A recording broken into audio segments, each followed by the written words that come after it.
Yo, yo, yo, what's up, everyone? So let me get this secondary screen going. So I fixed my microphone from yesterday. It was kind of a mess, and I had no idea what I was doing wrong, but I figured it out. So it turns out that Loopback, which is the program that I use to record all of my audio, was actually not capturing. Because what happened is I just bought what's called Dorico 4, and like, so this is it here, Dorico version 4. There it is. Boom. Um, yeah, and it's good, but there's like a lot of like system stuff that I have to fix now because it's obviously my computer's been on Dorico 3.5 for the past whatever it's been. I don't know, a year. Okay, so let's go here. I got to fix all this stuff. What's up, Jim? No, not better. Um, I'm only streaming for a little bit today. I'm not going to be streaming long. But thanks though, Pam. Um, all right, so let's see if I go here. How are you? Let's go here. 3.5. Yeah.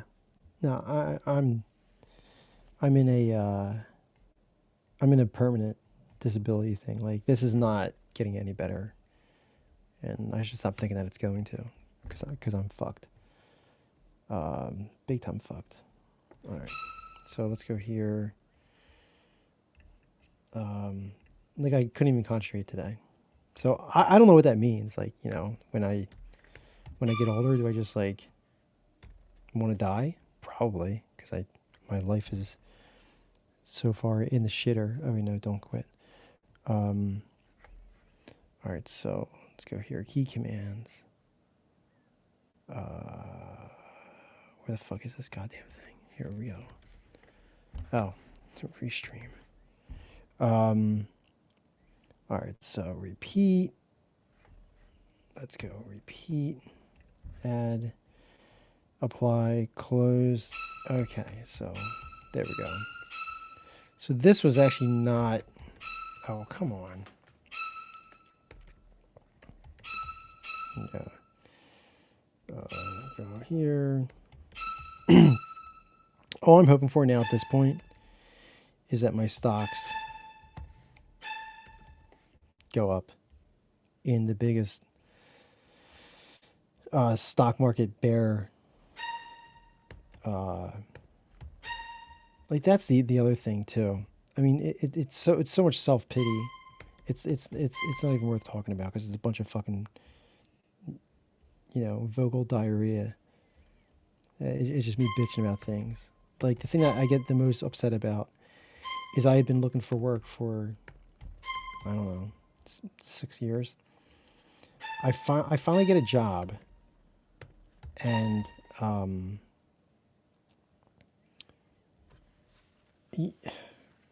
whatever. I get a job, and the pandemic hits. So I invest in the stock market in order to try and get ahead. And the stock market's down like 70% for the year. Cuz like I'm trying to make up for like a decade's worth of lost life basically. From like the age of 31 to 38, I like don't remember anything.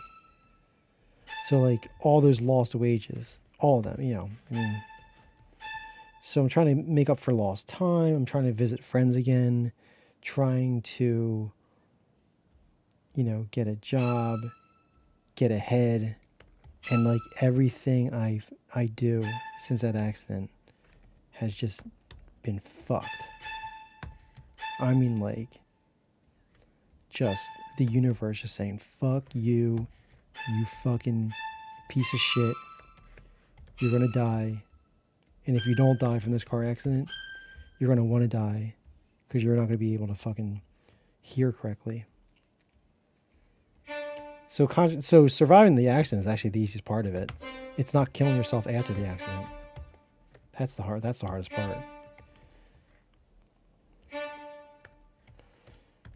The accident was easy as shit. Anyway, so this is a. I did I do this one yet?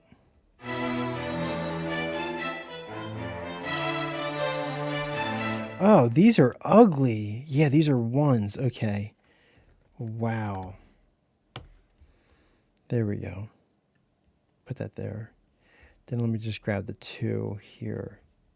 Go hide. Galley. I don't remember what I said about smash. Smashed what? I'm probably referring to. Oh, I'm saying, like the universe is saying, like we're gonna smash your face in and kill you, and if you don't die, then you're gonna want to die. Then you're gonna wish that you died. It's probably what I said.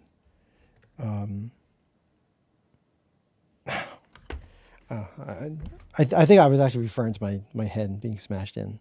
It just says smashed. I think it's referring to my head being smashed. Like a fucking pretzel. Oh, that's how you do it. Okay, so you go VN2. VN2. Then how do you, okay, I get it now. 1, 1, okay, then what's this empty part? What? Where the hell is this at? I'm going to delete that. I don't even know what that is. All right. So right, take away the tab. So the worst thing about Dorico 4 is that they have this filter thing up top here. And it's stupid. I mean, I get it, but the GUI is incorrect. It's not beautiful. It's not good. Anyway, so it defaults with these tabs now. They got these tabs, and I can see how they're useful. But then you have these filters, so you got to go to View, Instrument Filter Overlay, and take that away. So now we're back at the normal one. So here's what it's supposed to say. Oh wait, why is the name wrong? Hold on. Oh. Is there a rename button? Edit names. VN2. VN2. Okay. Weird. There we go.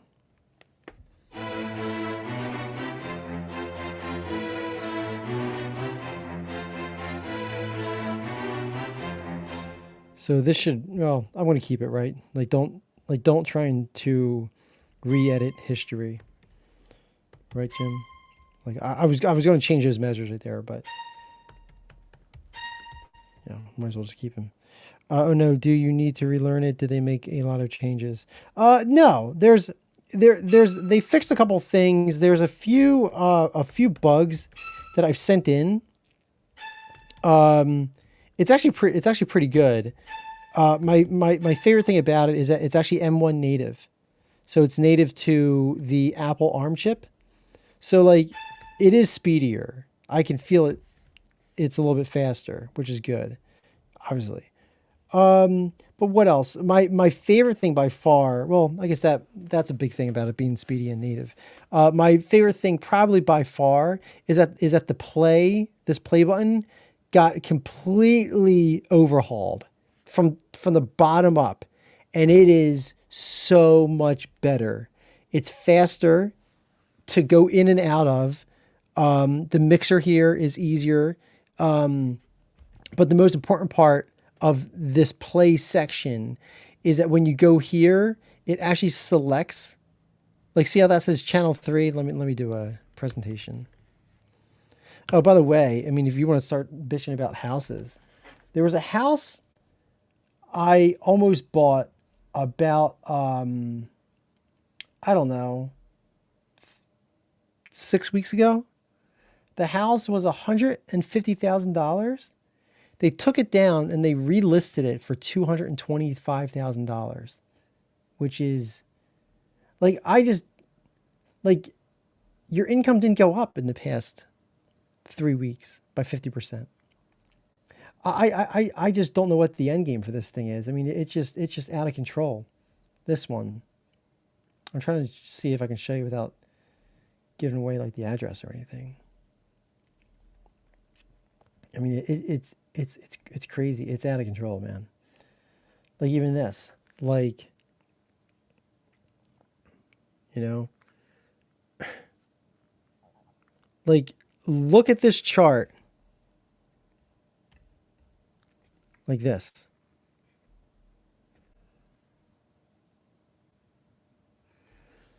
Wait, where? Here we go. Like, how do I do this? Oh, here we go. Like, look at that graph and tell me if that's not the craziest graph that you've ever seen, ever. Right? Like, your income doesn't go up. Your income didn't go up. From it was $120,000 30 months ago. Not even. It was $120,000 and now it's 235. And this is every single house from top to bottom. Every house. It is insane. Insane. There was a house I was looking at. I mean it's every this. Here's another chart.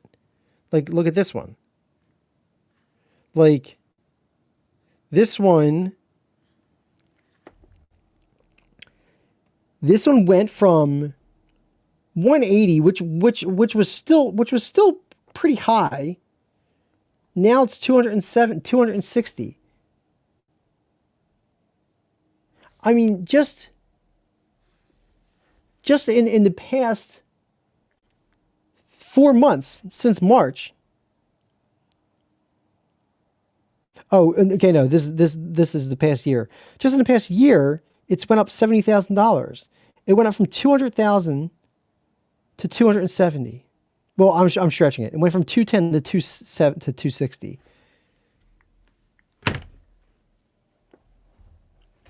It went up $50,000, which $50,000 is not a lot if we're talking, a house that's $800,000. $50,000, dude. $50,000 on this house is 25%. It went up from 200. Look, just in the past 30 days. Oh no, that's 12 months. I thought it said 12 weeks, whatever. 22%. I mean, I'm not telling you anything that you don't know. Everything is going to go up. We are all going to be ultra poor. I know, that's what I keep thinking too. Like, what's the end game of this? I mean, you want to talk class warfare. Everything is super inflated. I'm scared for property taxes this year. Well, that's the part that's crazy. I mean, the whole thing is crazy. But even if you look at the property taxes, like the taxes go up religiously, right? Like taxes up religiously 3% every year. 1, 2, 3, 4%. Right? Like, and this is 2021. You can bet this is going to jump to $7,000 in property taxes by next year. You can almost guarantee it. Meanwhile, your income is not going up. Like, even if you do get a 5% jump in income every year, you're not really keeping up.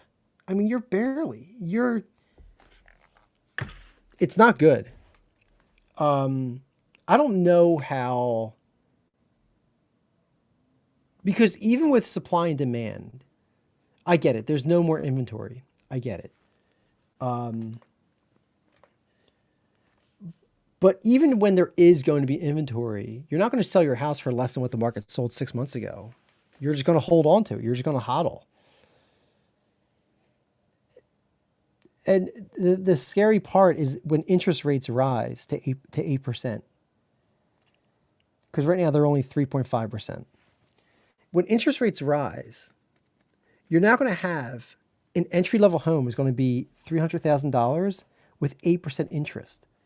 You're going to be paying $2,000 a month just to own a small, tiny house. So your only option is to pay $2,000 in rent or $2,000 on a house. So you're paying whatever it is, $30,000 a year on a mortgage. I just don't know what the end game for this thing is. I don't like it. It's scary as hell. Um, I don't know. And I get mad because if you remember back in October, November, really, I started looking at houses. And I didn't do it because I wanted to do the orchestra thing.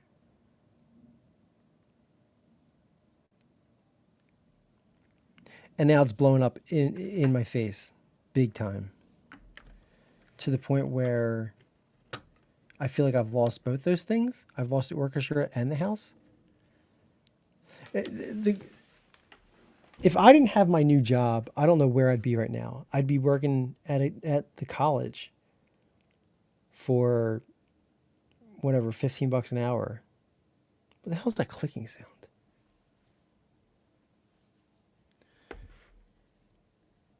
So, I mean, for all of my complaints, I should be very grateful because this thing could have gotten, I mean, it's still horrible.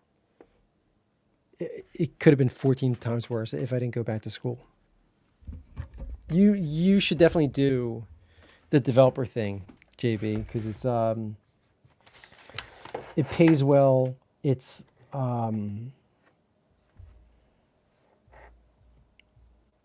what's the word? What's the word when they don't fire you or they don't lay you off? Secure.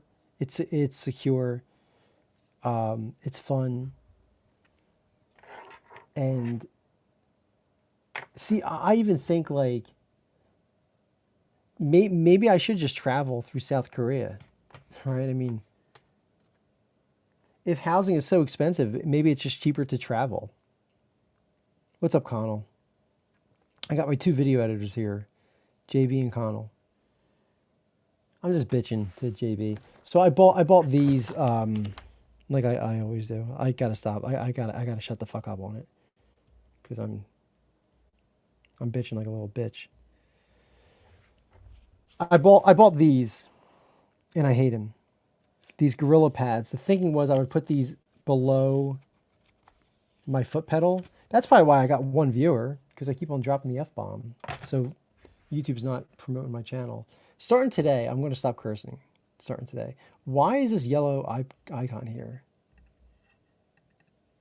Are you guys seeing this yellow icon here? I think so. How do I get that out of here? Oh my God, there's like so many other things I didn't even know. What's this? Oh, those are like more expensive ones? Oh, that's for more participants. Secure for now. I thought IT was secure until COVID hit. IT was, oh, because everything's remote now. Right, right. Well, I mean, isn't IT important now more than ever? Because everyone's working from home, so they're all clicking on like phishing emails and stuff. But I can see how IT is not as big. I mean, I was an AV installer. Man, that would have been brutal if I stuck with that. I was working at at a rentals company. It was basically like a hotel that you would rent. And I was the audio video installer there. And boy, was that rough, man. Ooh-wee. That was rough around the edges. There was no job security there. You were just gonna die there. That's what they wanted. I don't know what that is. I've never seen the yellow icon before, but you see it, right? I mean, not because it's my stream. I mean, like not because I'm showing it here. I mean, you actually see a yellow icon in the corner there, right? I think you do. I'm trying to think, how do I get that out of here? All right, let's go one by one. Is it in designs? Let's see. No, it's not. It's none of this. Is it in overlay? No. Apply. Text. Banner, nothing. Back. Video. No clips. Whoa, that's okay. A little bit intense. Okay, I gotta stop that. Enable green screen. Oh, that's kind of cool. Oh, it's gonna show me that warning every time. It's kind of annoying. Okay, so nothing there. Oh, if I do this and I click on this. No, didn't work. Okay. All right, so let's go back. Settings. Output. Email. Audio status. Got it. Show names. Okay. Audio status. TTS on join. I don't even know what that is. Speaker indicator. Oh, like it says like, hey, I'm the speaker. Okay, got it. Name at the bottom, new. Okay, nothing there. My stream avatar looks like crap. Okay, so let's go back here. Apps. I think that's apps. Got some widgets. Streamlab widgets. You should leave your name on. Seriously? I mean, I can do all that just through OBS. Your mic reminded me, I recently got a Blue Ice mic. It records really well for being so inexpensive. I do have to do the Twitch thing more. I feel like that was so much fun when we were doing that. Oh man. I get so mad, man.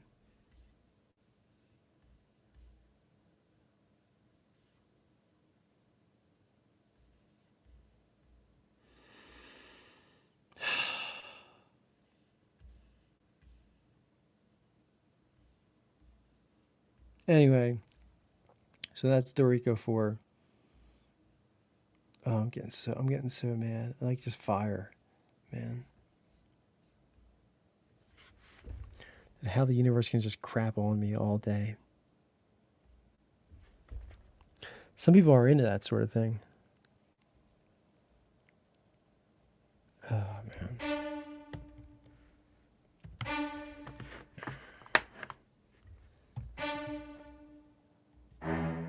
I just don't know what the end game of this is. Connell, do you own a house?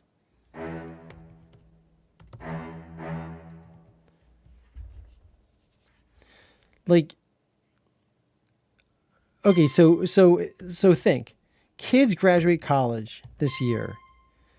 They're gonna have to ask for higher incomes just so that they can buy all these inflated houses to keep the housing market going. So maybe I go into my job tomorrow and I ask for a 10% raise. It's not a horrible idea. Like, what are they going to do? Fire me? I'll just find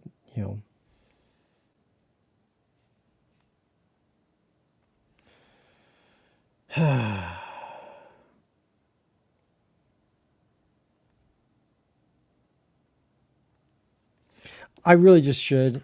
I mean, I'm considering it. I consider it every day, and everyone says don't do it. I think I should, though.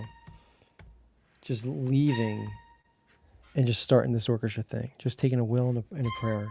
The thinking, though, is that my stock market stuff works out, and then that's that. And then I can buy a house, and then I'd have enough runway to try this orchestra thing out properly, full time, for like a year before I go homeless. At least that's the dream.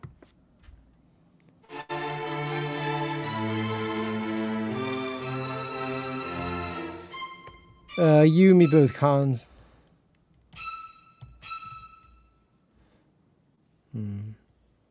Do you, Connell, do you see home ownership slipping away from you almost like day to day? That's what I'm seeing. I'm not trying to be Debbie Downer. I should not be so, the sky is falling, because it's not fair. But that's just what I'm thinking. I never considered home ownership before. Okay. I don't know why I did either. Like, I don't know why. I woke up one day and I had this thing where All right, JB. I started a web design course. I have to make a fan page of my favorite band or composer. Oh, shucks, dude. You don't have to do that. I can help you with any web design stuff you need. What do you need help with, man? I can give you any whatever you need. I would love to help with that stuff.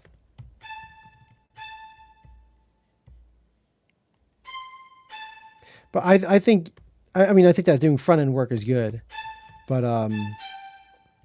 you got to be passionate about it. I mean, if you keep talking about video games, then but see, like game development's tough, and it's not for everyone. Like there was one game developer. I forget what the guy's name is. I know what he looks like. If I saw him, I would know him right away. He's on the front page of Twitch all the time. I remember being like blown away by how good this guy was, and being like, "Yo, I'm so glad I'm not a game developer," because the logic that he's writing code to like make this character jump and run around is so far beyond my skills as a developer. It's just like, yo, this dude's on next level, man. It's wild.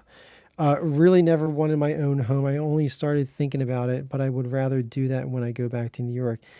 I think about that too. I commend you for that, of not getting sucked into this FOMO house buying thing, because it is ridiculous. I was telling JB, you want to. I mean, you probably see it because you have access to it just like I do.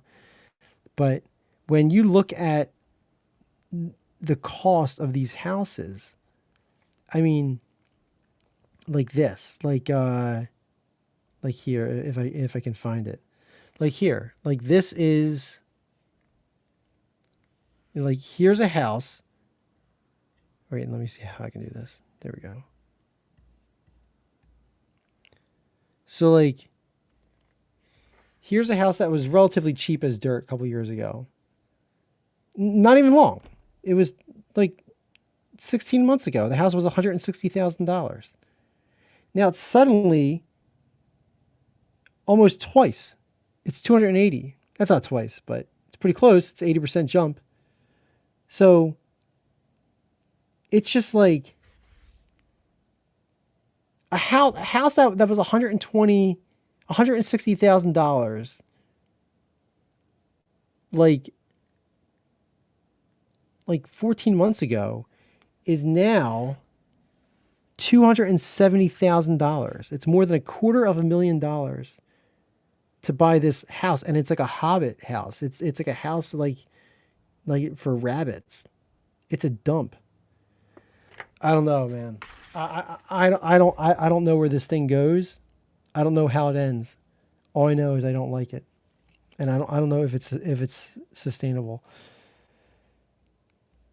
My thinking is that I need to be able to travel and move on a moment's notice because of reasons. So being tied down to anywhere isn't really good for me. Yeah, I thought about that too, right? Like, if I'm trying to start an orchestra, why the hell am I buying a house? Like, how do I know that next year I'm not going to get a call to move to like San Francisco for their symphonic series or something? But that's neither here that's neither here nor there. I mean, if you ever did get the call, then you'd sell the damn house. It's a hot market. It's not like you're not going to sell this house.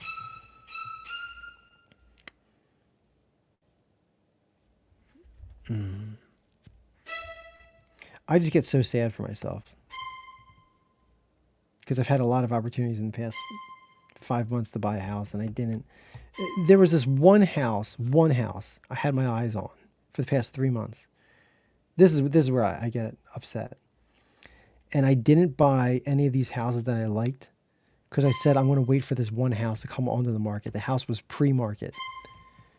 And my realtor and we were working on it. We reached out to the seller, to the agent, everything. Turns out, this is back in December. So December, January, February comes around. February 5th rolls around. I go to put in an offer, and it's sold that day because they sold it. It was like a weird, like squirrely, like they went around the listing agent. They bypassed the listing agent, and the buyer got in touch with the seller directly. And I yelled at my realtor. I said, "Hey, why didn't you do that?" She goes, "Oh, well, you're not supposed to do that." Wait, it's the hottest market in the past 70 years. And you think people are playing by the rules? Like, if all the other pigs are playing in the mud, then we got to play in the mud. So I'm not using it anymore. I said, I need a realtor that's going to be aggressive. You're just not aggressive. I'm never going to own a house with you because you're just like a wet rag, just floating. Like, whatever. So then I lost the house. So all the houses that were great December, January, and February are now all gone. So I don't have the house. I missed all those other houses, and interest rates jumped from 3% to 3.5%. So now you're paying an extra $20,000 on the interest over the course of 30 years. And houses are now 40% higher than they were 40 days ago. So like for me to buy a $180,000 house on 3%, now it's a $240,000 house, like I just showed you, at 3.5%. So what would have cost you maybe the lifetime of the loan, $350,000, is now costing you $400,000. So this realtor, like now I have like nothing. I'm blaming it on her. I probably shouldn't. It's probably just as much my fault. I should have been more aggressive. I should have went around her. I should have got in touch with the seller directly myself. That's what I should have done. But I've never seen a market like this before. Like I can't be upset with myself. Like none of us have been through this before. This is like California gold rush kind of stuff, man. This is wild. Like all I can do is just make the best decisions that I can at the time and just not be upset about the decisions that I make, because I know at the time I made the best decision with the limited resources and time and knowledge that I had. I just don't like it when it costs me $150,000 because I'm not. How do you start an orchestra now if everything is up 50% year over year, including interest? And your property taxes also, they're up another 5%. I'm trying to motivate myself to get my podcast going. My car issues stressed me out so much. Oh, for all my complaints, and trust me, there are many. All of my complaints, the fact that my car hasn't broken down in the middle of this pandemic is the number one thing that I'm so grateful for. I can't believe in 1,000 years that this 25-year-old car, this junker fixer-up that's running on 2 pieces of duct tape and a rubber band, I can't believe in 1,000 years that this car is just not broken down yet. Because used cars are so expensive right now. Used cars are more expensive than the new cars. It's insane. I've never seen inventory like this. It's insane. The cost of wood, the cost of labor, the cost of used everything. You can only buy used. You want to buy a camera? You want to buy an old Sony A6300? 3 years ago, it was selling for $300. Today, it's selling for $550.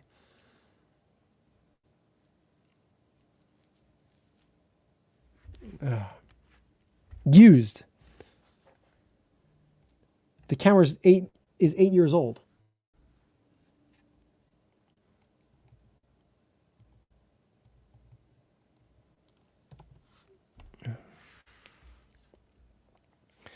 I have a friend in Anaheim that's a realtor. I'm not sure what other states she's licensed in, but nah, that's all right. Thanks, though. My 22-year-old car had been fine until the radiator busted. After I got it fixed, it's only now I know the heat gasket went. I just need to save and have it fixed. Oh, man.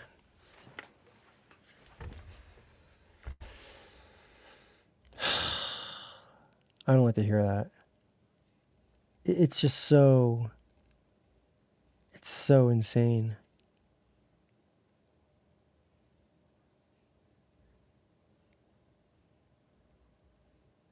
it it almost makes you wish that you had a company before the pandemic, like a startup company, like because all these companies are making a ton of money, like car companies and real estate and you know contractors are making buckloads of money and lawyers are charging extra and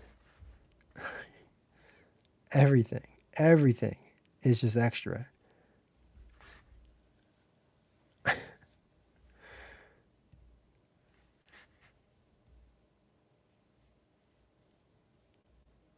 All you can do is laugh because if you don't, then you'll start crying.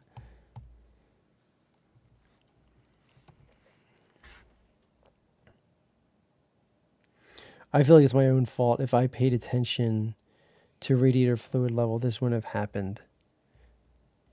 Maybe I should look at that kind of stuff myself. I don't check on any of that stuff. I'm horrible with it. Which that's the other part too. It's so weird that I would consider buy a house because my whole life has been city living. The whole thing. I've never once ever in the past 20 years have I ever talked about owning a house. Never wanted to. I wake up in the middle of October, might have been November, and one day I just had this epiphany that I need to buy a house. And then I'm getting upset and depressed that I didn't buy this house that I didn't even care about 12 weeks ago. So this FOMO thing is really screwing me up because I think it's, you know, I just don't think that it's sustainable for a lot of people, both for mental health and financially. I just don't think it's like, and trust me, I know why the stuff with the economy and everything is happening, but talking about it here isn't a good idea. I can tell you this, it isn't what it seems.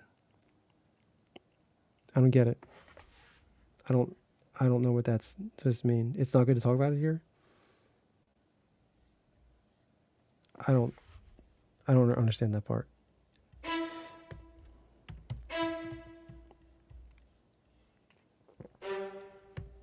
You mean like because the bot doesn't want to hear it? Like the bot's going to say this channel sucks?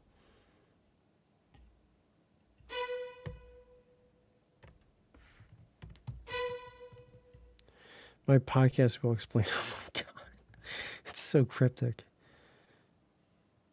It's a nice plug though. Um,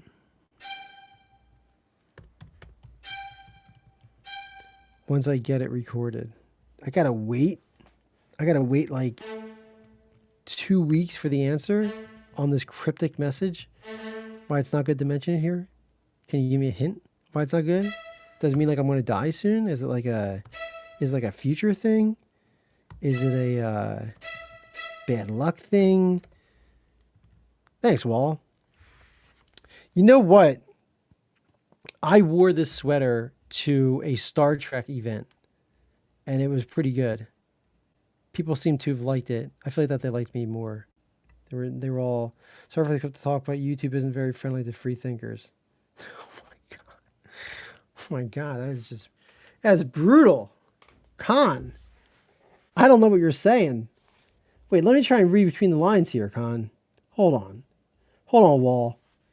We've got a cryptic. Can you write it out in the form of emojis? Hold on. I feel like it's my own fault if I pay attention to the radiator. Okay, so you're talking about the radiator. Fine. And trust me, I know why stuff with the economy and everything is happening, but talking about it here isn't a good idea. I can tell you this, it isn't what it seems. What? What are you talking about, Khan? This is making no sense. None. Nothing. Yeah, some gays, some straight. They were just big fan. Yeah, sure. Text me. Um, you think it's like late stage capitalism? Like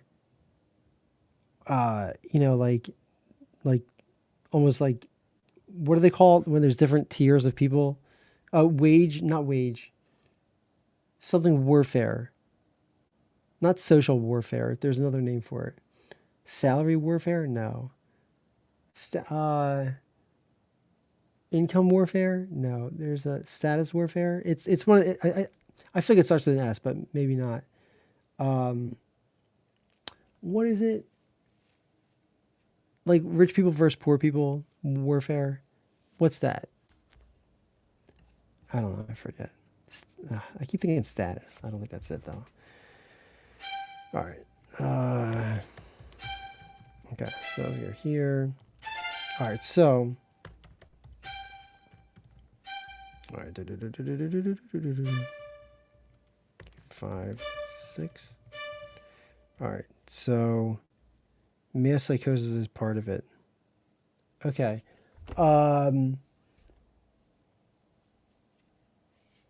There's a name for the warfare though. Class warfare. Class warfare. I was right with the S, but the S came at the end instead of the beginning. So like a bunch of rich people just like buying up these houses. That's what concerns me too. There was a YouTube channel that talked about this before. The idea that like the hottest housing markets are like Phoenix, Arizona, but it turns out that the people that are buying these houses are not locals. They're outside investors that know nothing about the market, like in Phoenix. So they don't know where the nice neighborhoods are, whatever. They're just buying up the houses, and they're running up the price of the houses, letting everyone buy it, and then eventually they're just going to dump all that inventory and then crash the market. So they're just trying to make a quick buck, and boy, are they making it! And people are FOMOing into it. Status has to do with it. Man psychosis, yeah. That's okay. Yeah, you've said enough. I think I got it figured out. I'm sure that the algorithm has it figured out now too, and I'm probably blacklisted. But yeah, I get it. I get it. But I do worry about that. Like in the stock market, you would never ever chase. That's the whole one thing. You're not going to make money if you chase stocks. You got to wait for them to come back down, and they almost always come back down almost every single time. And so I think about that with the housing market. Like if I would never buy a stock that went up 40% in the past week, in the past month even, then why the heck would you do it in the housing market? Because you're just asking yourself to get burned big time. Now, maybe you don't get burned, but it's about managed risk. That's the whole thing. The stock market and even housing to a degree is about managing risk. So, like, you don't want to buy the $200,000 house that was $170,000 a month ago, because you're taking a huge risk, and you're going to get burned. Because eventually, at least in theory, I could be way wrong, but like, this thing's got to come back down, right? But it's not inflation though. It's inventory. It's supply and demand. It has nothing to do with, I mean, maybe a little bit of inflation, but, and I'm sure there are people who are like manipulating the houses, like, the market to make it hot. Either like Redfin and Zillow are buying up a lot of loose houses and pumping them up before they dump them. I don't know. I don't know what the end game of this thing is. I don't know if it crashes. I don't know if it gets higher. If it gets higher than this, that's insane. I mean, it's eventually going to get higher, but it's not the fact that the houses are high. You expect housing to go up with inflation. It's the fact that it's went up this much in the past 14 months is the scary part. Like how the stock market went up like 300% in the past couple of years. Now it's crashing. Like, perfect example, Facebook stock, right? You don't have to be a fan of Facebook to figure this out. But let's look at the 5-year trend of Facebook. So if you bought Facebook, I don't know, back in January 2020, any of these, Back in, let's say you bought Facebook back on June 20th, 2018, it was $210, right? And you were buying it all throughout this time, and then you start the FOMO because look how high it's going. Now you start FOMO buying, your fear of missing out. You start buying Facebook. Now you're buying Facebook at $370 back in September, not long ago. This is like 3 months ago. And then it suddenly just dives. It just gets dumped on. And now it's $198. So if you just waited way back here, even before that, it's $220 there. If you wait back here in January 25th, 2019, when it was $140, if at any point in the future it went up and you felt the need to buy, if you just waited 3 years, now 3 years is a long time, but if you were patient, you can now buy at it's going to probably go back down to 150. So just wait. Just wait. Going up this fast is not sustainable. It's got to be a slow, like this is somewhat fine. That's a nice 20-degree angle, right? It's not going up that bad. But this, to go from 140, now let's put 3 zeros on this and make and say that these are houses. So instead of 179, instead of 179 or $154.18, let's say this was a $154,000 house. If your $154,000 house is now worth 8 months later, if it's worth $376,000, it's eventually going to have to crash back down to $198,000. You would never buy a house for $363,000. You would just never do it. You're going to get burned. Ugh, I'm going in circles. Ugh. Don't worry, things will work out. My prediction is that it will all crash and it's being done on purpose. Yeah, that's my prediction too. I've got some like crazy predictions. That's one of them. I've also got a prediction that I feel like this like World War kind of thread that people are talking about, I feel like that's super overblown in order to scare people. Now, is the media like manipulating that story? I don't know. A war is a serious thing. I would hope that they like wouldn't just like use it as like a scare tactic. But just like there's so much noise that I'm surrounded by day to day, as you are too, that like the fact that it's crashing markets is like, you start thinking like, oh, wait a minute, maybe like they're just like they want to crash everything, and they're trying to use like a story, or like with Facebook. Facebook went through the ringer the other day when everyone's like, oh, the Facebook metaverse is like crashing and it's failed on delivery. I mean, what's up, Fletch, man? Fletch, for the past 40 minutes I've talked about how I'm basically priced out of the housing market. I was showing Con this. I mean, it's stupid, right? Like when, like I'm never going to be able to paint accent walls with you now. Like this was a house that was like that a year, not even a year ago.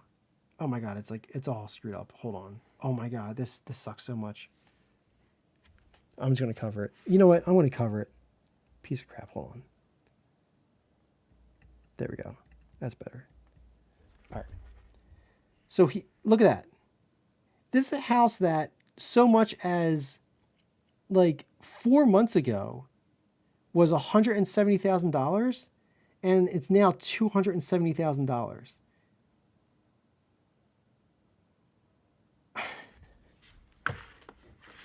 My income didn't go up 80%. We saw some when you were holding it at an angle. Yeah, I know. Oh, when you said it's fine, you're referring to the angle I was holding it at. You weren't saying it's fine, like the housing market's fine. I was telling Connell, like, You would never buy like a stock that went up 80% in 1 year because you're going to get burned. You just got to wait for it to come back down. Phone lights and camera apertures don't like each other. Yeah, I know. Well, it doesn't help that this is like super bright. This was on full. That was a problem. It was on full brightness. I should have like I should have brought down the brightness. There we go. It's not as bright now. But like every house in the area is like this now. Every single house. I mean, I just don't know. Right? That's the weirdest part of it, Fletch. Just, I was talking to my cousin the other day. He goes, yeah, I bought my house like 4 months ago for like $210,000. And the Zestimate says it's now worth $290,000. It went up $80,000 in 12 weeks. He's like, yeah, like something's not right here. But then, Connell, this is getting back into not so much like a conspiracy thing, but it's just like, who's behind this Zestimate? Like, why is it up? Like, so now this Zestimate says it's worth 280. So now everyone in the neighborhood starts FOMO buying because they all think that houses are worth $300,000 now. It's like the Beanie Babies of the 90s. It's just people are buying. I don't know, man. I mean, it's not Beanie Babies because you can print an unlimited number of Beanie Babies. Whereas housing you can't because land is finite. But dude, I'm lucky it was the family house and I bought right at the start at a lower price. Man.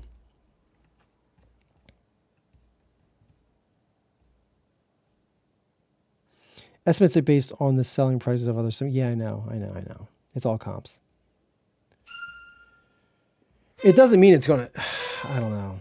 I even talk to people. They're all like, even like my friends that are realtors. I'm like, yo, you think it's coming down? They're like, no. This is not. It's never coming down. Just heads up. Like, this is like the new world order. Makes a feedback loop. I know. It does make a feedback loop, right? That's the scariest part.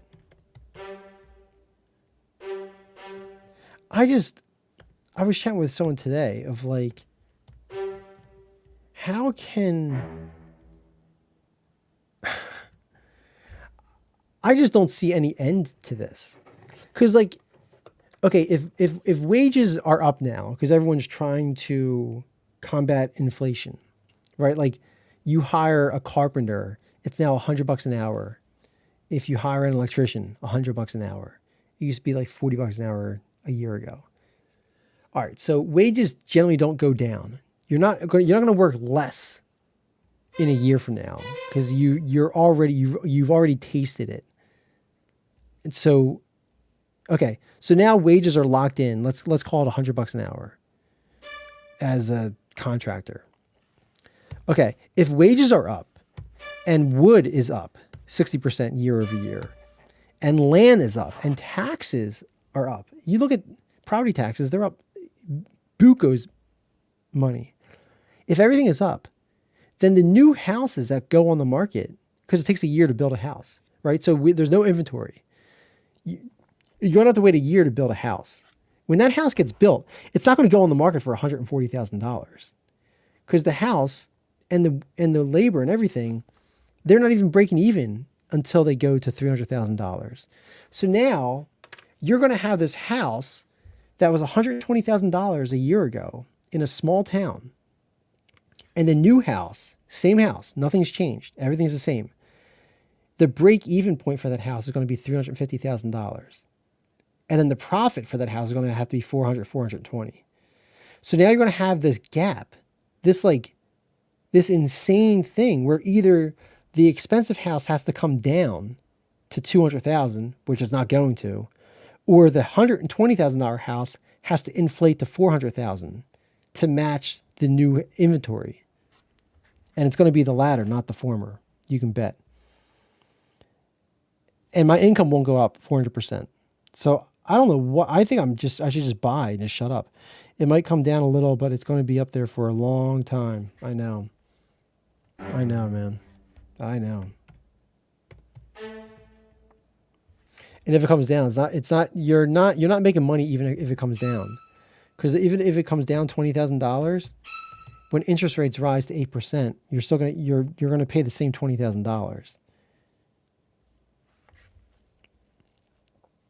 It's just gonna go to the bank instead of the seller, which is also the bank in some cases. But I don't know, man. I mean, this is a crap show, crapoloni, bull crap, turd on a hamburger bun crap.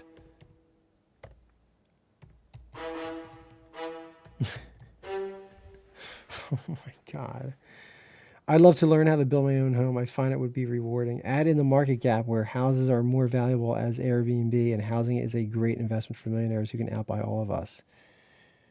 Dude, how about these oh my God.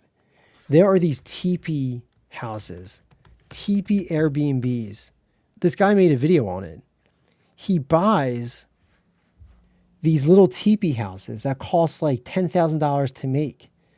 And he sells this as a feature that he started realizing it's a fascinating video. It's a whole YouTube series. The guy is so smart.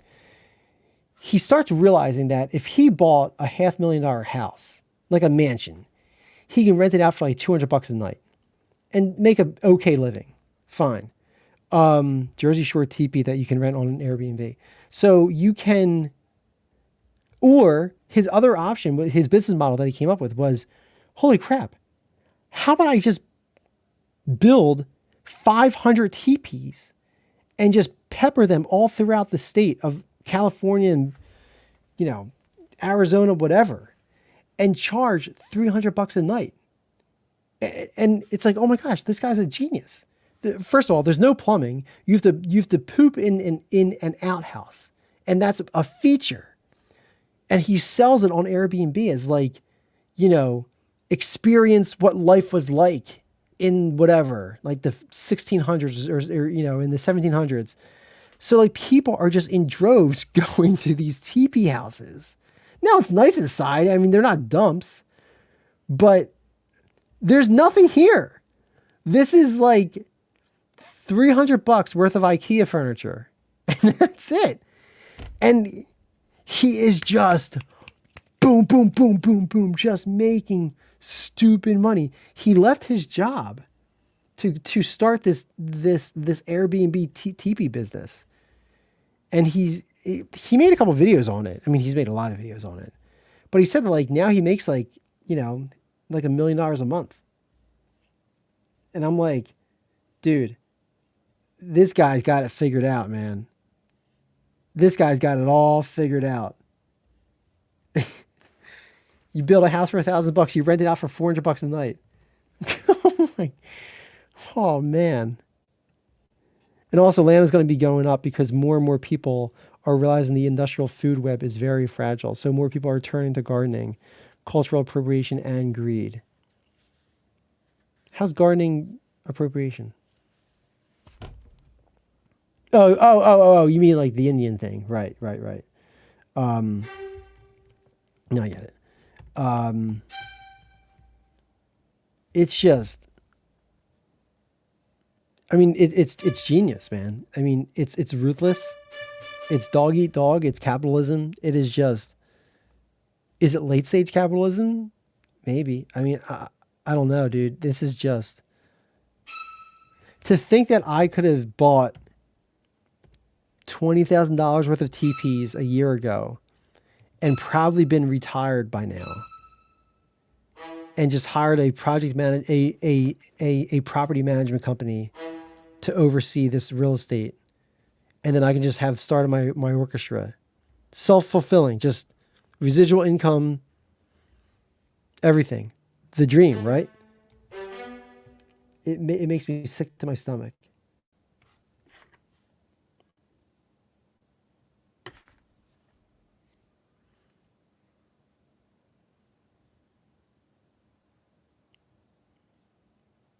Yeah.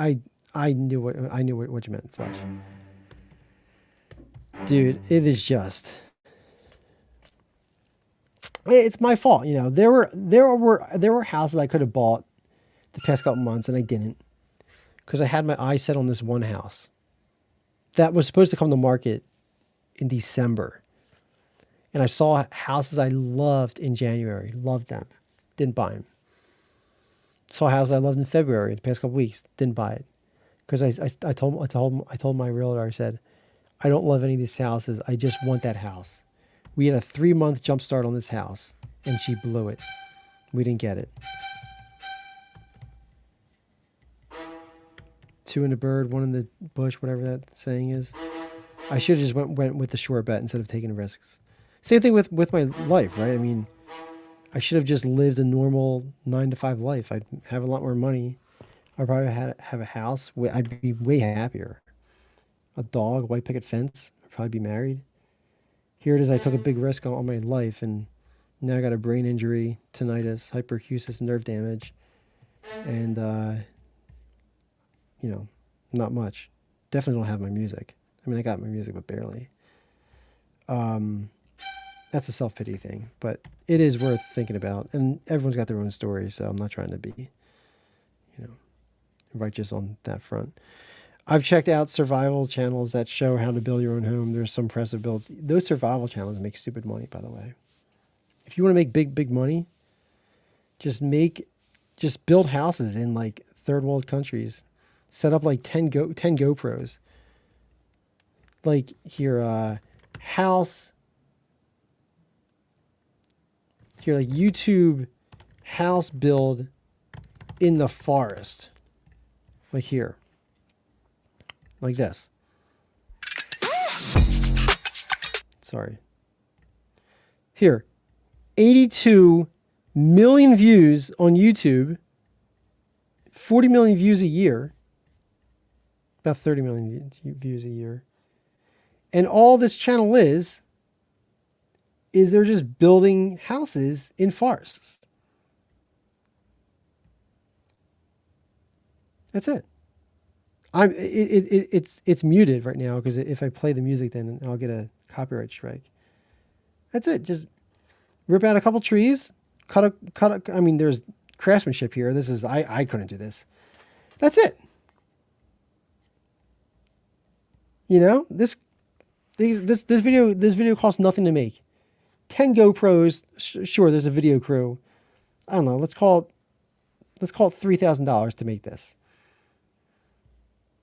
And $82 million or 82 million views, you make $3,000 on a million views. So it's 82 times 3,000, right? 82 times $3,000. This person made $246,000 off this video. It's $3,000 per million views, and there's 82 million views. Person made $246,000 off this video. This person made $500,000 off this video. That's the low end. I'm sure the high end is much depends how good their CPMs are. The ones I really like are the ones in Canada and here in the States.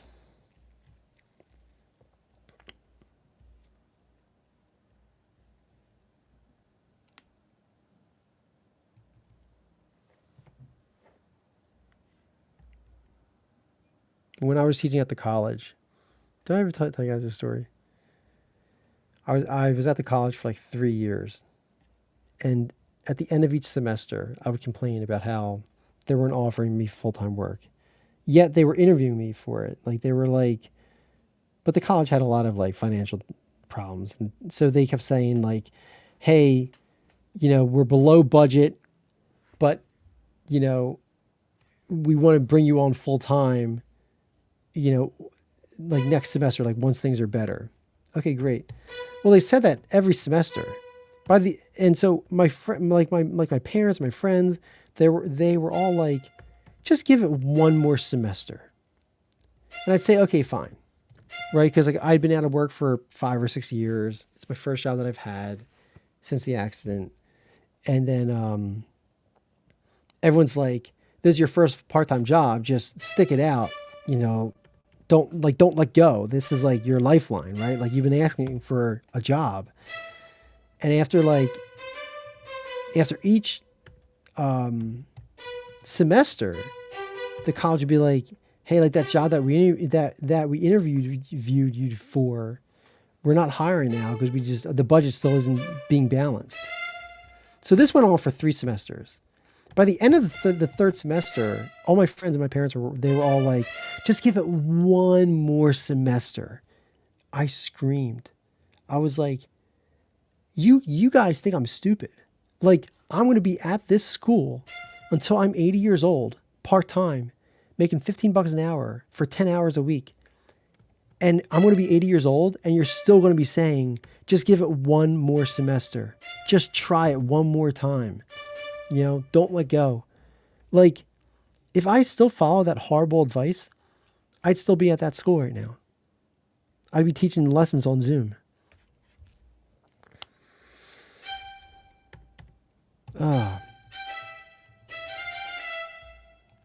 But I get mad about that because I wanted to buy a house back then also for this orchestra thing. And I didn't.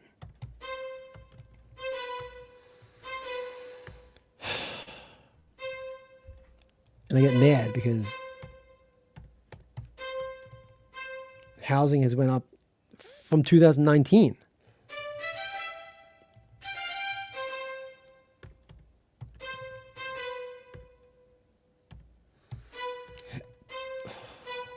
I don't know. This accident has messed me up so much. The amount of money that I've lost in the past excuse me, the past 7 years has just been unbelievable. It's just been unimaginable. Just the amount of opportunity lost. Because it's not like I just lost the wages from work.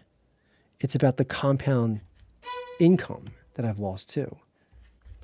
Like if I were able to buy a house in Los Angeles on Bluff Creek Road, right where YouTube headquarters was, which was the plan. I was looking at him. I was right there, right across from the Fox News buildings. So now I don't get the house. Those houses, they were $250,000. They're now probably worth $800,000. So I've lost all that power, like that financial, like multiplier.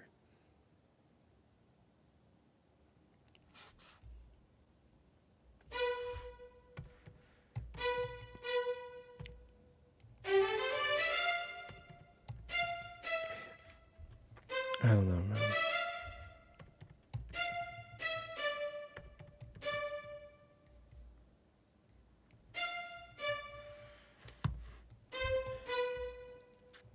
So then you start teaching at the college for like $15 an hour. Well, now you've lost all of that money too. You've lost all that 401k retirement money. So now, like, you've lost out on the compound interest. You've lost out on the home. So you've lost out on all the taxes and the equity building that would have provided you. You've lost out on the 401k. You've obviously lost out on the memories of seeing your friends and everything. And you're here looking at your bank account and you have like $20,000 in your bank account. And you're sitting there going, dude, I was making $10,000 a month in Los Angeles. And I don't have 2 pennies to rub together. And over the past 10 years, that's $1 million.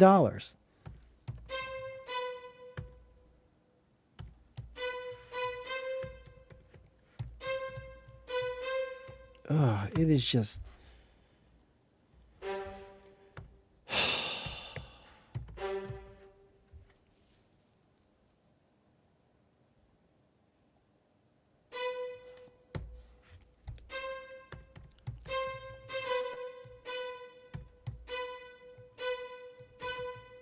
I was telling Jim that the easiest part of the car accident was surviving the car accident.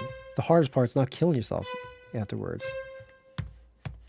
Like, you survive the accident, but then like your quality of life is just in the toilet for a decade now. I mean, it's going to be a decade. It's going to be a goddamn decade, a motherfucking decade, and I'm just fucked. Trying to buy a house in probably the most fucked up real estate market in the past 60 years.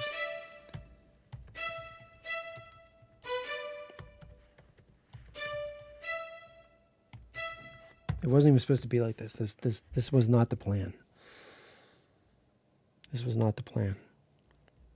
And it fucks you up psychologically. I mean, it really turns you into a fucking bitter old man.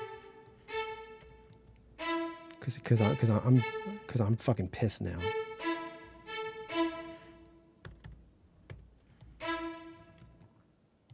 Like, I used to be so fun.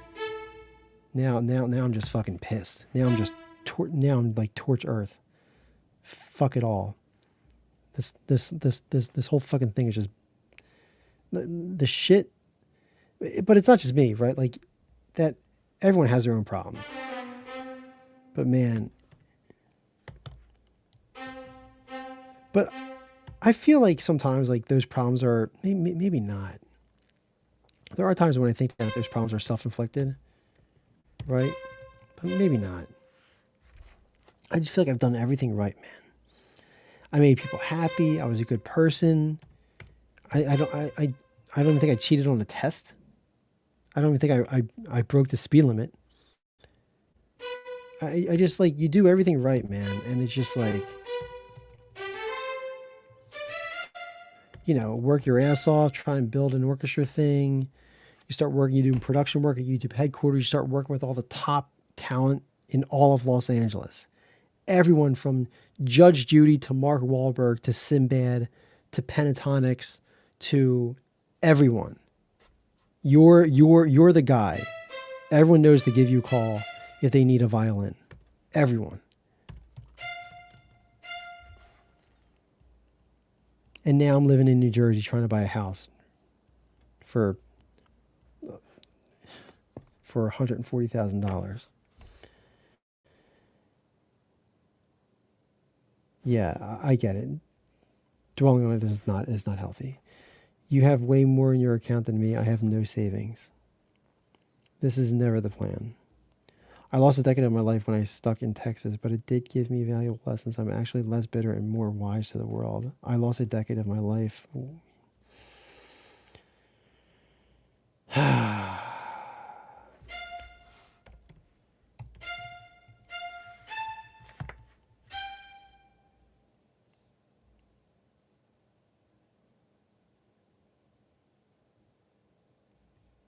Yeah, I don't know, man. I mean,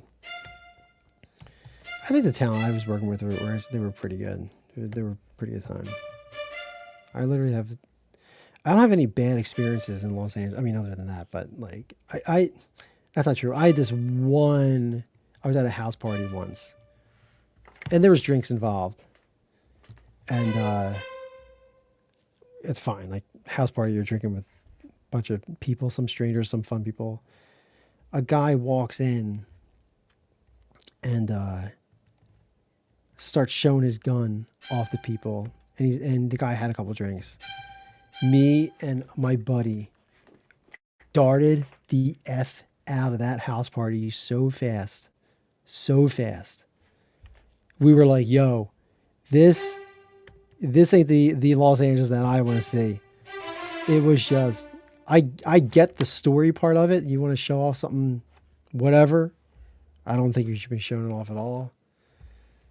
But man, there were some like screwed up celebrity kind of party events, and I just was having none of it.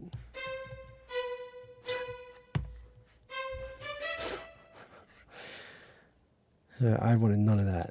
Get me out of this place so fast. Woo-wee.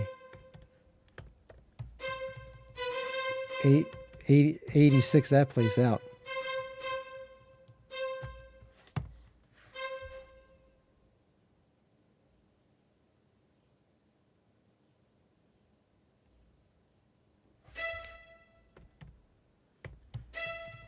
But then there were other parties that I went to that were like amazing. It was like the whole That's the real Los Angeles, though. Yeah, no, I know, it's not. But there were. I mean, man, my LA, the first year of me living in LA, anyone would tell you, eh, all my friends would tell you that Walt's first year in Los Angeles was probably the funnest year that anyone has ever lived in Los Angeles. It was just every day was a Friday. It was every single day. And it was amazing. It was just the weather, the people, the parties, the music, the writing, the income, uh, the art. Just it was just good. There were times when I I would just walk to the Koreatown museum and just look at all the beautiful artwork. And like that would be my Friday afternoon. Then I'd go to the beach, to like Manhattan Beach or something, for like a bonfire beach party until like 9 o'clock at night, and then we'd all just drink, and then we'd go to like a movie theater at the ArcLight Theater or something, and it was good. Uh, oh,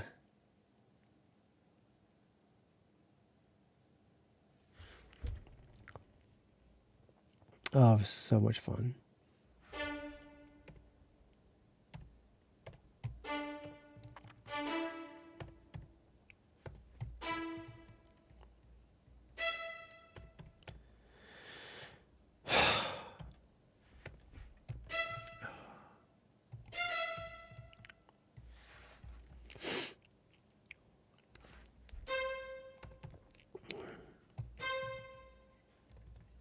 All right, let's just listen to the song.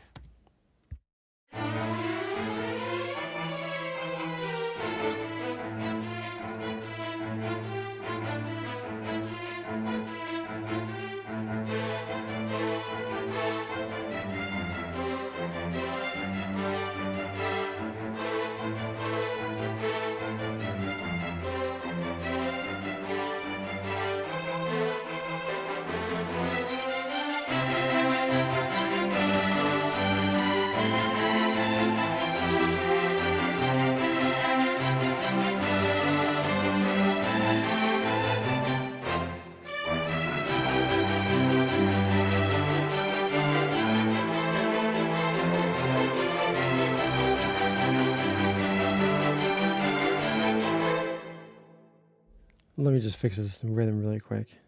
There should be a B natural here. Really? Con? Yeah, I guess that like not everyone had the same, storyline. I guess. I mean, that makes sense. I love that intro. You like the intro?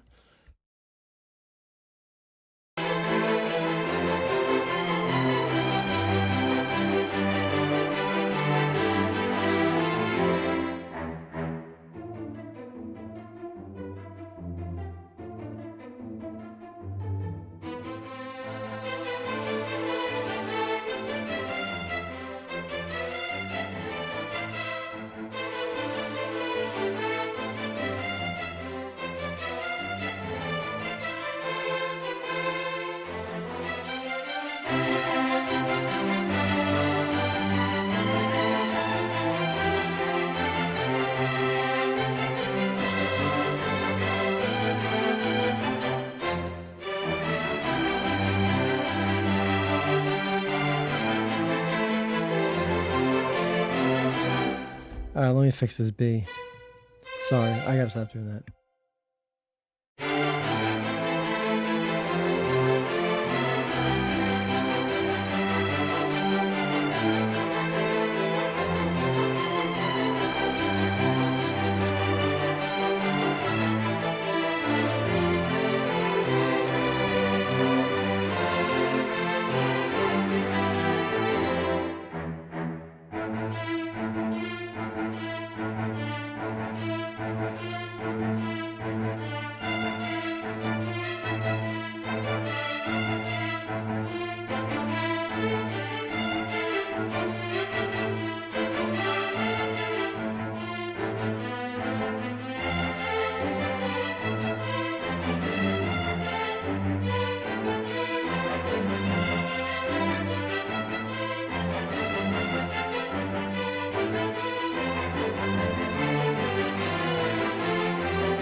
right, so that's the old Connell intro and outro. I'll play it again, Cons, since you're a big fan.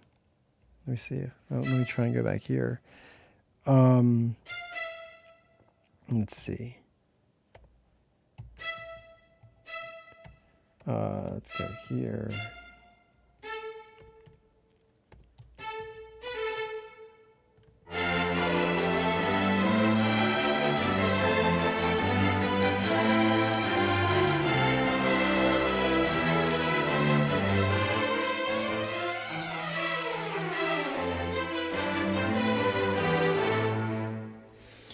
All right. So on that note, I'm gonna go take a walk.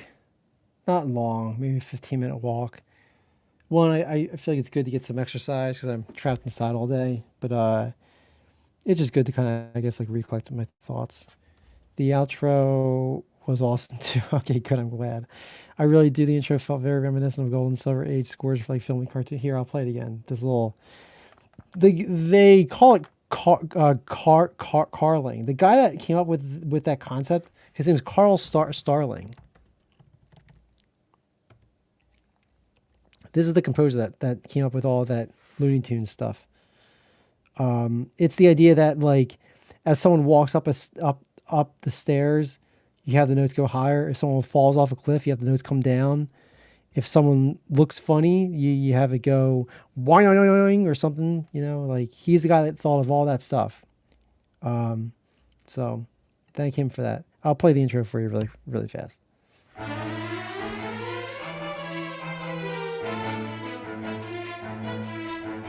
Here, I'll do it one more time for you, Cons, since you're a huge fan of it.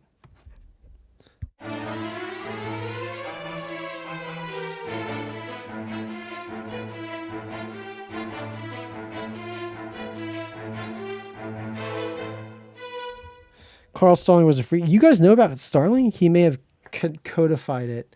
He didn't or originate. Yeah, it's possible. I'm sure like a lot of that stuff, art, music, fashion, whatever, even like mechanics and science, it's all standing on the shoulders of giants that came before you. It's all about that stuff. So, yeah, that would make sense if he didn't originate it, but he definitely I mean, it helps that he had the medium of TV in its golden years, right? Like, I mean, TV's still huge, but I mean, like, like that 60s and 70s era, 40s, 50s, 60s, 70s was like, yeah, like what a time to make some big money, right? Like you got that big Hollywood golden era money, like if Walt Disney was around today, he's not, I don't think he's as famous as doing it in the 40s or 50s. But God, that takes me back to the timing thing. Like so much of just finances and, luxury and income and success is just timing. My favorite example is Haydn in The Messiah. Oh, like the use of Haydn in The Messiah. The Messiah, is that the, what's the guy that was in Mel Gibson? Is that The Messiah?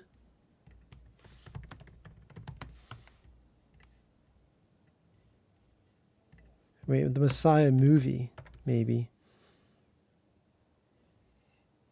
Oh, he is not. Hold on. I think it's a passion. It's the passion. It's the passion. Yeah. So the Messiah here, I'm going to do Messiah Haydn. I misspelled it. I don't care. Handel's Messiah for Our Time. Oh, is the Messiah the name of the song? Wait, no, that doesn't make any sense. I don't know. I can't figure it out. Did that say Franz Liszt? Oh, no, it didn't. It said Franz. Oh, Franz Haydn. Haydn's first name is Franz? I guess so. Hold on. No, yeah, it's Joseph Haydn. Yeah, that's him. God, how about that? Imagine like you're in the 1700s and you got everything. You've got lice. You've got diseases. You got all these issues, all these problems. You have wooden teeth, so you have toothaches. You have headaches, and you don't have aspirin. You have all these things, and you have to wear this white cotton, itchy, white, sweaty wig to show your seniority. And it might look cute there in a painting, but you can bet in real life that was just a bear. It was, I would imagine it's not a good time. Just not having it. Look at this dude. Nicholas Esterhazy, Haydn's most important patron. Hey, look at that. The first Patreon. Who wants to be my Nicholas Esterhazy? Please, someone. How much money did Esterhazy put up? Haydn spent much of his career as a court musician for the wealthy Esterhazy family in their castle. Wow. I either have to marry into money. All right, so here's my plan. Marry into money, right? I'll just start working out and like just start looking good so I can land, you know, like a $10 million, you know, what do they call those when you pay someone to be like your soulmate? Honey? No, not honey. Trophy? It's not trophy. Oh, there's a word for it. Well, I'll be like one of those. Or the second option is I just work really hard and grow this orchestra natively. That's a great option. Or the third option is just wait for my stocks to go to the moon. And I don't know which one's going to happen first. I think the first two are definitely definitely within reach, I feel like. I just got to start working out. Maybe that's why I should go take a walk. Because if I don't, I'm going to be dead in like a year with like heart disease or something. I don't work out anymore. Like I should do more. Not escort. Sugar mama. Sugar mama. That's what it is. Sugar mama. Fantasia was a fantastic example of music telling the story and being used for sound. I can't believe how good the movies that Walt Disney made were. They're all fantastic. I mean, granted, he built all those movies based off of like public domain stories, which you want to talk about capitalizing, like pure capitalism. You take public domain movies, you rewrite them, you change a couple things about them, nothing crazy. And like these old folklore movies, a deer, a girl that falls asleep for 100 years, whatever, you know, whatever. And because you've added your original twist to them, now they're no longer public domain. Like the original folklore is, but your version of it isn't. But your version of it is close enough to the folklore version that you could sue anyone that copies the folklore version, because it's going to be like your version by default. So you grab all this real estate, right? All this story, all this literature, real estate. Start cranking out movies. Build an empire based off of that, right? Corner that market. Own all those stories. And then just start creating theme parks based off of those stories. It's he did great. I mean, he did a good job with it. It's insane that it worked out as well as it did. Escort sugar mama, you'd be a trophy husband or a gigolo. What's the gigolo movie? Hold on, there's a gigolo. Is it a gigolo movie? It's the one with the guy from Saturday Night Live. Jiggly, that's the one with Jennifer. Hold on. Gigolo male escort movie. Hold on. It's this one. Bigelow.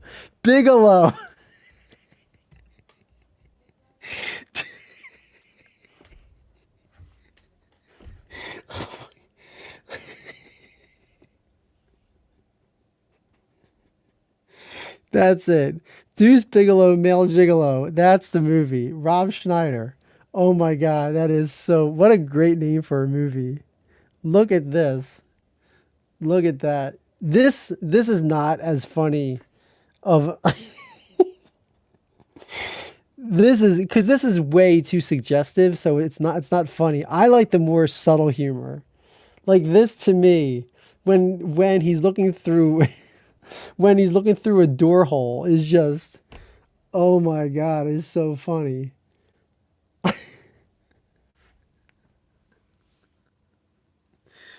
Woo! God, that's funny. What's the tagline up here say? He's not very good looking, but when the lights go out, he's still not very good looking. Oh man, that is great. That is so good. Deuce Bigelow. What a great, great name for a movie. God, this tagline is so funny up here. He's not very good looking, but when the lights go out, he's still not very good looking. Yo, I needed that so bad. That is a good time. That is funny. Disney's version of Cinderella and Sleeping Beauty were from the French author, not the Grimm's brothers. Deuce Bigelow, male gigolo. I like Rob Schneider. He's great, man. You want to talk about Rob Schneider? That's another one that came out during the golden years of comedy. I mean, if Rob Schneider came out today, do we ever hear about him? I don't know. Maybe because he's so good, but maybe not because it's just there's so much noise. He would have to have a YouTube channel, and it'd have to be like script writing, like funny comedy skits for on YouTube. God, that is funny. All right, it's past 8:30. That is funny. Oh my god, I should watch that movie. I've never seen it before. That looked really funny. It it it. Oh, sorry. It reminds me of uh what do you call it? What's the girl from The Wedding Singer? Julia Gulia. Julia Gulia. It reminds you of that, like Deuce Bigelow, male gigolo, Julia Gulia. Oh man, that is funny. That's another comedy, right? That's another comedy. Man, these comedy guys, I bet you comedy, or I bet you that comedians have some of the best house parties ever because they're all friends with each other.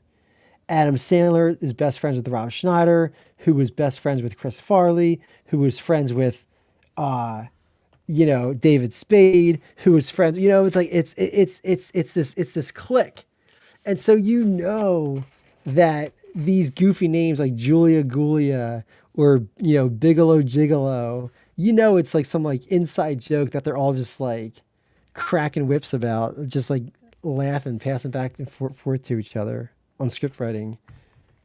Like, what are the funniest, goofiest names that we can think of? Oh man, it's so funny. That is funny.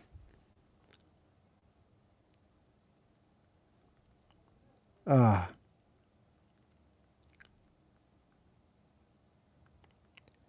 all right. Well, listen. That's it. That's it for the night. That movie is funny. I enjoyed it. One of the few films I did. Yeah, I was thinking that too. Right? Like, The Wedding Singer was that The Wedding Singer? What I just showed? I think so. Wait, hold on. I think it was right. Wait, Julia Gulia. I think it's The Wedding Singer. I just saw the picture, but hold on. What is this? Gulia.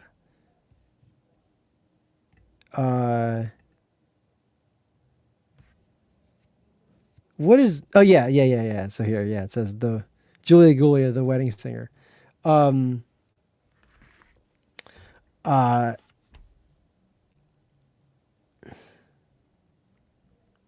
so just funny. Just funny. That movie is funny. Oh, I was gonna say that. Yeah, that movie was awesome. I've never seen Gigolo. I gotta check it out.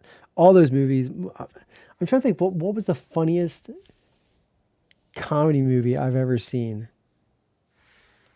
I was referring to Deuce Bigelow. Oh, you were referring to Deuce. Okay, okay, okay. I enjoyed that movie. You have a good night. Take it easy. Don't stress. Yeah, I'm feeling a little bit better. I feel better when these things go either way. Either I feel better when I stream, or I feel like a crap because I start talking about my past.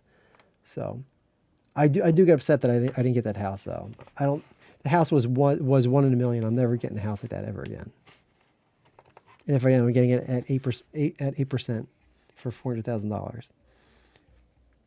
I just don't know what does that do for American like ingenuity for like American like startups, right? Like the great American startup of like the 2000s.